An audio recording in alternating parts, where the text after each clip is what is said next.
Morning everyone, I am Sanvi Chopra. I'm a student from DPIIT Computer Science first year, and I'm here to present my opinion on arguably one of the most important intellectual property right, trademarks. I'd like to start off my presentation with somewhat of a personal analogy. I'm one of those kids who wears headphones all the time.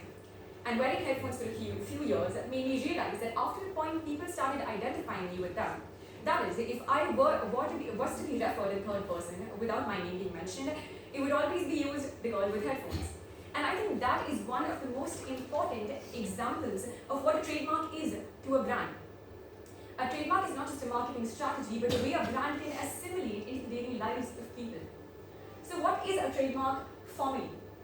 Formally, a trademark refers to a symbol, a slogan, a line, a color, or even smell, texture, taste, or shape, or even a combination of all of these that helps a brand establish a distinctive legal identity in the market. Why do we think the trademarks actually matter? Three important points come into being when we talk about this. The first one being, I tell you about how a brand can establish its legal identity in the market using a trademark, but what about us as consumers? As consumers, we need a brand we can recognize even if we forget the name through visuals. We need something as a mark of trust, something that tells us that the brand has accountability for the products, something that is a guarantee of quality. That is, a trademark will shape perception in a society. Secondly, something that's arguably the most important aspect of trademarks is that if I'm an individual from India or I'm an individual from any other country, I will still be able to identify the swoosh logo on Nike shoes. Which is to say, trademarks transcend all barriers, be it culture or linguistics. Thirdly, something that's very important for brands as a whole is the legal protection that they get. In present day, platform infringements are extremely common. Hence, if there's a third party that tries to copy whatever I'm making, the legal rights that a trademark will give me enables legal action against them. Now, it's very easy for us to ask. I'm here giving you examples about Nike or Adidas or any other non-sport related company that's established a very high platform. What about the smaller companies? Why would we think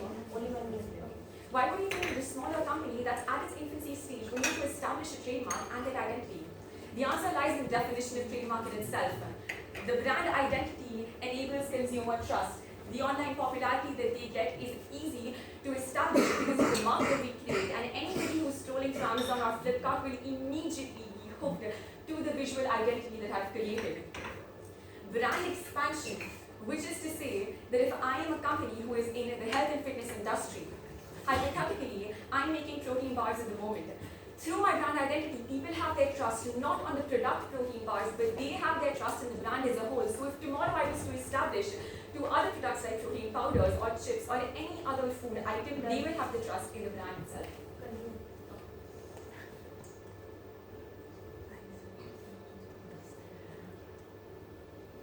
But what if we could identify a brand without it actually being seen?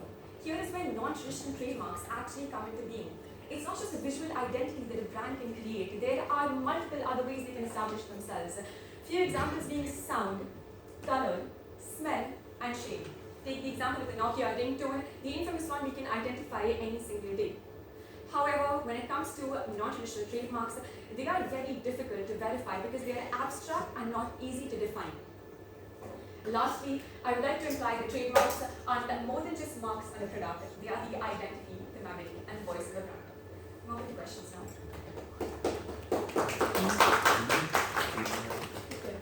Alright, very nice presentation. Thank you very much. Alright, I want to know that like you said that it is on global, like we can recognize any brand even across borders right there, even in other countries. Yes. So you just mentioned about the smell marks right there. Yes. There's a company like they make the Play-Doh. Play-Doh. So do we have anything in India for the smell mark? If any company wants to protect their smell in India, can they do that?